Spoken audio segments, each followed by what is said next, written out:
அப்போ ஜெபம் என்பது அதுதான்.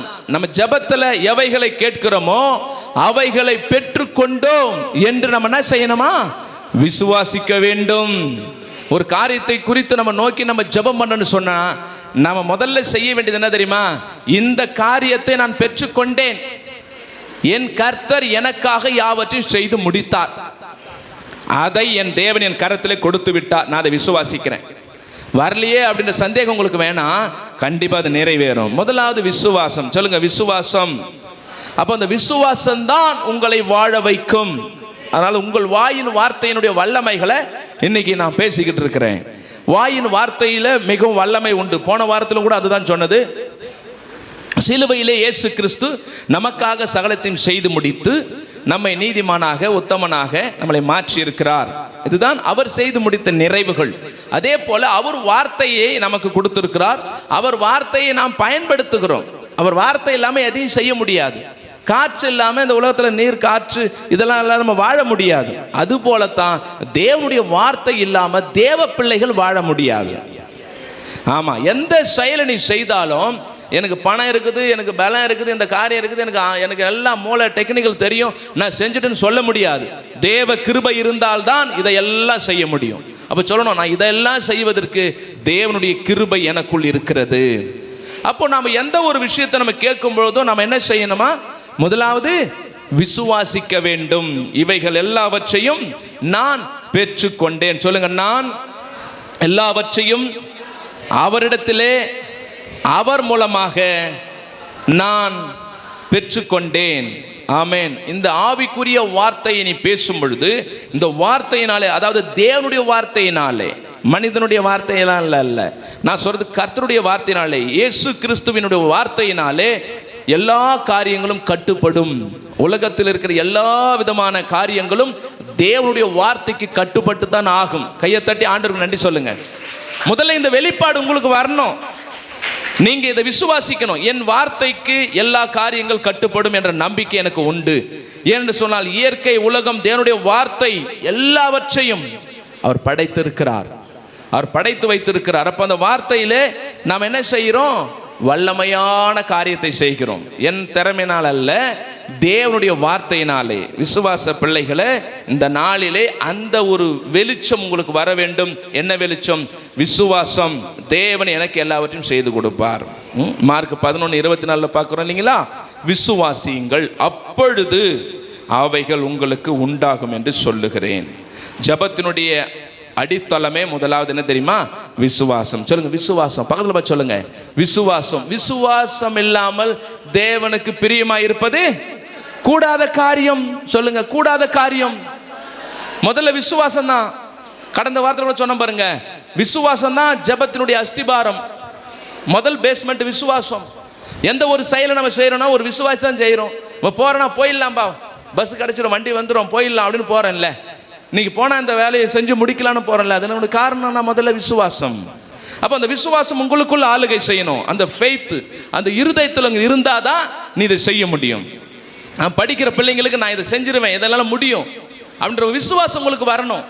ஊழியத்தின் காரியத்திலும் இந்த ஊழியத்தில் இதை செய்வேன், இப்படி பண்ணணும் அப்படின்ற விசுவாசம் முதல்ல வந்தாதான் நான் இதை செய்வேன்ற நம்பிக்கை உங்களுக்கு வரும். நான் எப்படி செய்ய முடியும்? நான் எப்படி ஜெபம் பண்ண முடியும்? நான் எப்படி பிரசங்கம் பண்ணணும்? நான் எப்படி பாட முடியும்னா நீ எப்படி அப்படியே போக வேண்டியது தான். ஆமாம், என்னால் முடியும். சொல்லுங்க, என்னால் முடியும். ஆமாம், உலகத்தில் இருக்கிறவங்கள பாட்டுறோம், உன்னால் முடியும் தம்பி தம்பின்னு அவரை பாட்டு. ஆனால் நம்ம மக்களுக்கு அது தெரியல. உங்களால் முடியும். ஆண்டவர் சொல்றார், உங்களால் முடியும், உங்களை கொண்டு தான் தேவன் செய்கிறார். அப்போ நீங்க கேட்கிற காரியத்தை விசுவாசத்தினாலே நீங்கள் பெற்றுக்கொண்டீர்கள். வார்த்தை முக்கியமானவை, வார்த்தை வல்லமை உடையவைகள். அந்த வார்த்தையிலே நீங்கள் வாழுறீங்க. வார்த்தை தான் நம்மை வாழ வைக்கிறது. தேவனுடைய வார்த்தையினாலே நீயே நானும் வாழ்ந்து கொண்டிருக்கிறோம். விசுவாசம் நிறைந்த வார்த்தைகள் உனக்குள் இருந்து புறப்படும் பொழுது அது என்ன செய்யுமா? பெரிய காரியத்தை உருவாக்கும். விசுவாசம் சட்டங்களை கரெக்டான முறையில் கொண்டு வரும். அதாவது நீ விசுவாசமா பயணிச்சுன்னா அந்த விசுவாசமான பாதை சரியான உங்களுக்கு அந்த சட்டங்கள், அதாவது ஒழுங்குகளை உங்களுக்கு அது கற்றுக் கொடுக்கும். அப்போ என்ன காரணம்? இது நடக்கும், இது இந்த காரியத்தை இப்படி செய்யணும் அப்படின்ற விசுவாசம் உங்களுக்கு ஆட்டோமேட்டிக்காக வந்துடும். அப்போ விசுவாசத்தினாலே தான் நீங்கள் உலகத்தை ஜெயிக்க முடியும். ஆமென். ஓசியாவின் புஸ்தகம் 4ஆம் அதிகாரம் 6வது வசனத்திலே நாம் பார்க்கிறோம். அங்கே இப்படி எழுதியிருக்கிறார், என் ஜனங்கள் அறிவில்லாமையால் என்ன செய்யறாங்களாம்? அழிஞ்சு சங்காரமாறாங்க. என்ன அறிவு? வேதம், தேவ வசனம், ஆண்டவர் அவர் எனக்கு கொடுத்த ஒரு காரியங்கள், அது நமக்கு தெரியல. அது இல்லாததான். ஜபம் இல்லாமல் நீங்க எழுதில்ல. முதலாவது விசுவாசம் என்கிற அறிவு, தேவ வசனம் என்கிற அறிவு, இது முதலாவது இல்லாதனால தான் சங்காரமாகிறார்கள். என்ன? என் கையில இது கொடுக்கப்பட்டிருக்கிறது. சொல்லுங்க, வேத வசனம் என் கரத்திலே கொடுக்கப்பட்டிருக்கிறது, இவைகளை எடுத்து நான் பயன்படுத்துவேன். ஆமா, எந்த நிலைக்கும் எந்த காரியத்துக்கும் நான் இதை பயன்படுத்துவேன். இதுதான். இதை என் ஜனங்கள் அறியாமல் இருக்கிறார்கள் என்று சொல்லிதான் அங்கே ஓசியாவின் புஸ்தகம் 4ஆம் அதிகாரம் 6வது வசனத்தில் எழுதியிருக்கிறாங்க. என்ன எழுதியிருக்கிறாங்க? என் ஜனங்கள் அறிவில்லையாமையால் சங்காரமாகிறார்கள். அந்த அறிவு, தேவன் எனக்குள் வேதத்தை கொடுத்திருக்கிறார் என்ற ஞானம், அறிவு நமக்கு வந்துட்டா போதும். நான் கேட்டுக்கொண்டதை என் தேவன் எனக்கு கொடுத்து விட்டார் என்கிற ஞானம் நமக்குள் வந்தா போதும். அது நமக்கு மேன்மையான காரியத்தை செய்யும். ரெண்டாவது, வார்த்தை விசுவாசத்தை வளர்க்கும் பொழுது அந்த வார்த்தை நம்ம இருதயத்திலிருந்து தெளிவை உண்டாக்குமா? சொல்லுங்க, தெளிவை உண்டாக்கும். உன்னுடைய இருதயத்தில் தேவனுடைய வார்த்தை அடங்கியிருந்தால், உன்னுடைய இருதயத்திலே தேவனுடைய வார்த்தை தங்கி இருக்கும் என்று சொன்னால், உன் இருதயம் என்ன செய்யுமா? தேவனுடைய நலமானவைகளையே பேசும். மத்தேயு எழுதின சுவிசேஷம் 12ஆம் அதிகாரம் 35வது வசனம் சொல்லுகிறது.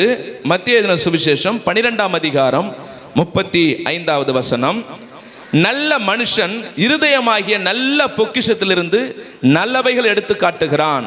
போதும். பொல்லாதவன் எதை வேணாலும் எடுத்து காட்டுவான். நான் அது பொல்லாதது கீழே போல, நம்ம நல்லதையே பார்ப்போம்.